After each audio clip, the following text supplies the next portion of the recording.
प्रदेश में 3 नए आपराधिक कानूनों को प्रभावी ढंग से लागू करने के लिए कहा गया है। इससे गवाहों को अपना बयान देने के लिए अब कोर्ट में जाने की आवश्यकता नहीं है और दोषी बचे ना, उसको कड़ी सज़ा जल्दी से जल्दी मिले और पीड़ित को तारीख पर तारीख से छुटकारा मिले। पहले हम सभी ने जो संविधान की वाचना की है और बैठक में सभी उपायुक्त और हमारे एसपी महोदया पुलिस अधीक्षक वो आपसी समन्वय बना करके कार्य करें, उसको लेकर के आज ये ज्वाइंट बैठक बुलाई गई थी। बैठक में कानून व्यवस्था को लेकर के सुरक्षा सहित अन्य विषयों पर गंभीरता से विचार विमर्श हुआ है और हर विषय पर गहराई में जाकर के अधिकारियों को जरूरी दिशा निर्देश भी दिए गए हैं। बैठक के दौरान प्रदेश में 3 नए आपराधिक कानूनों को प्रभावी ढंग से लागू करने के लिए कहा गया है। जो हमारे 3 पैनल कोड आए हैं वो हरियाणा में लागू हों, उसके लिए जो भी इंफ्रास्ट्रक्चर की आवश्यकता है या अन्य किसी और संसाधन की आवश्यकता है, उन सब को लेकर के भी गंभीरता से उसके ऊपर चर्चा की गई है। इसके अलावा प्रदेश के सभी न्यायालयों में वीडियो कॉन्फ्रेंसिंग सुविधा उपलब्ध करवाना इसमें शामिल है। इसी प्रकार ई समन और ई चालान को भी पूरे प्रदेश भर में लागू किया जाए, इसको लेकर के भी चर्चा हुई है।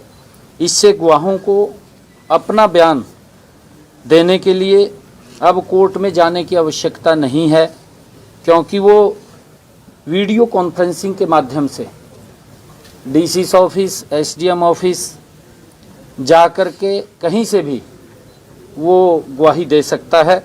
अब उसको कोर्ट में जाने की आवश्यकता नहीं है। इन तीनों नए आपराधिक कानूनों को पूर्ण रूप से 31 मार्च तक लागू करने का निर्देश भी दिया गया है।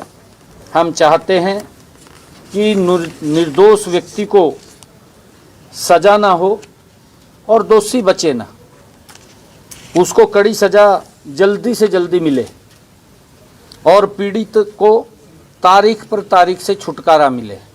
इन कानूनों का यही और जल्दी ही ये लागू हों, इसको लेकर के हमने चर्चा की है।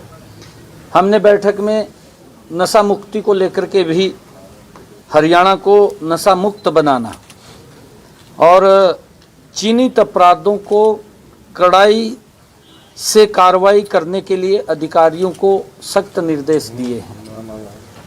चाहे वो गैंगस्टर का विषय है, चाहे वो नशा का है, कोई भी व्यक्ति अगर नशा के अंदर इन्वॉल्वमेंट है और नशा फैलाने का काम कर रहा है, ऐसे जो चिन्हित अपराध हैं उनको चिन्हित करके उनको कड़ी कार्रवाई उनके ऊपर हो, वो भी हमने कहा है। और हमने इसके लिए फ्री हैंड देने का भी आश्वासन दिया है कि इस प्रकार के जो लोग हैं, जो इस प्रकार के आपराधिक गतिविधियों में अगर शामिल हैं, उनके ऊपर कड़ाई से कार्रवाई हो, उसको लेकर के भी हमने कहा है।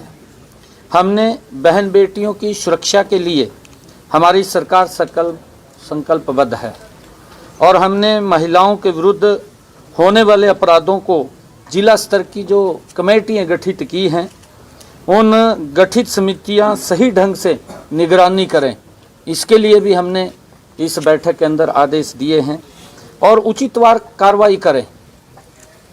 हमारी जो जिला स्तरीय कमेटियां बनी हुई हैं, एक एक विषय के ऊपर उसमें हर 3 महीने के बाद या महीने के बाद बैठ करके ज्वाइंट उसके ऊपर चर्चा होनी चाहिए और चर्चा करके एक एक विषय के ऊपर और उसके ऊपर क्या कार्रवाई करनी है, कैसे कार्रवाई करनी है, वो भी उसके ऊपर रणनीति बना करके सही ढंग से निगरानी करते हुए और उसके ऊपर उचित कार्रवाई करने के भी आदेश दिए हैं। इसके लिए मैंने बैठक में अधिकारियों को लागू करने के लिए कड़ी हिदायत दी है, ताकि ऐसे जो लोग हैं उनके ऊपर कार्रवाई हो। हमने ये भी निर्णय लिया है कि सारा जिला प्रशासन और युवा प्रतिज्ञा दिवस नशा विरोधी जागरूकता पद यात्राएं,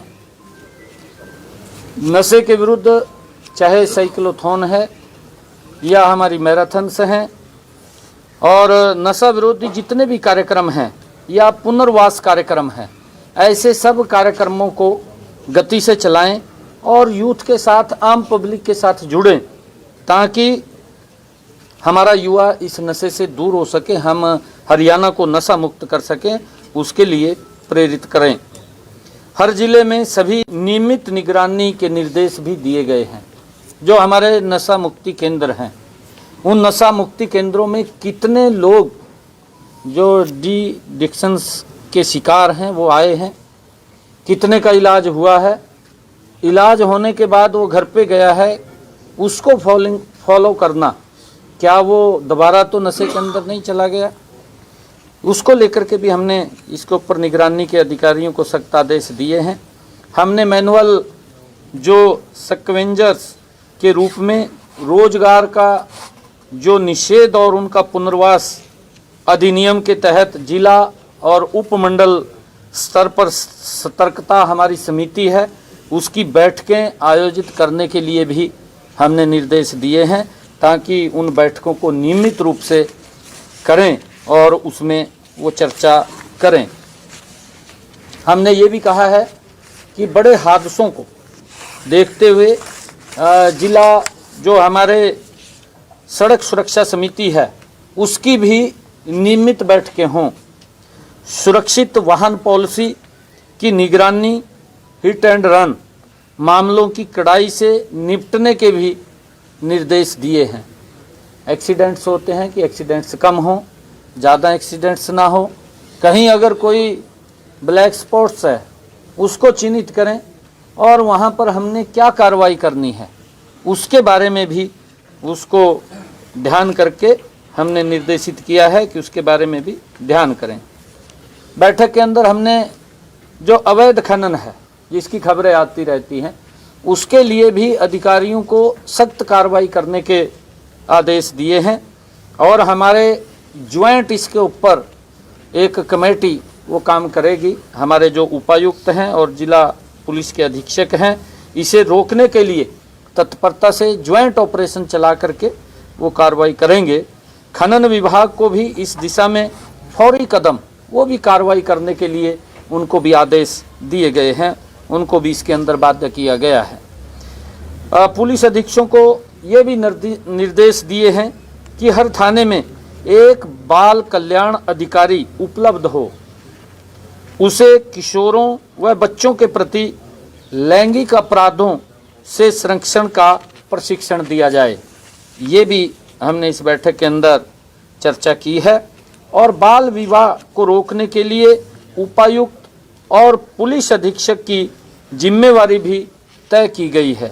इसके लिए डायल 112 पर शिकायत की जा सकती है।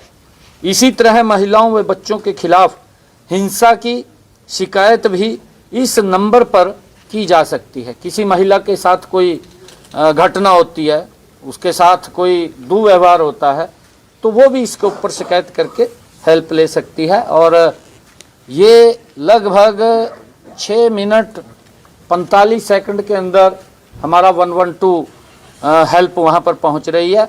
हमने ये भी इसके बारे में आदेश दिए हैं कि इस समय को और कम करके लोगों को त्वरित जल्दी ही उनको वहाँ पर हेल्प मिले, उसके लिए भी हमने कहा है। हमने ये भी कहा है कि बाल श्रम की रोकथाम के लिए जिला मजिस्ट्रेट की अध्यक्षता में पहले से जो कमेटी गठित है उस गठित टास्क फोर्स को प्रभावी ढंग से हम लागू करें, उसकी भी निरंतर हम बैठकें करके वो भी गति से काम करें ताकि इस बाल श्रम को रोका जा सके। प्रदेश में 31 जनवरी तक विशेष स्वच्छता अभियान वो चल रहा है। इसको सफल बनाने के लिए सभी उपायुक्तों और सभी जिला पुलिस अधीक्षकों को निर्देश दिए गए हैं कि हर सरकारी कार्यालय की सफाई भी सुनिश्चित की जा सके, इसके लिए विभाग एक नोडल अधिकारी वो नियुक्त करेगा जो केंद्रीय जो निगरानी है उस पोर्टल के ऊपर अपने ऑफिस का पूरा डाटा अपलोड करेगा। ये भी आदेश दिए गए हैं।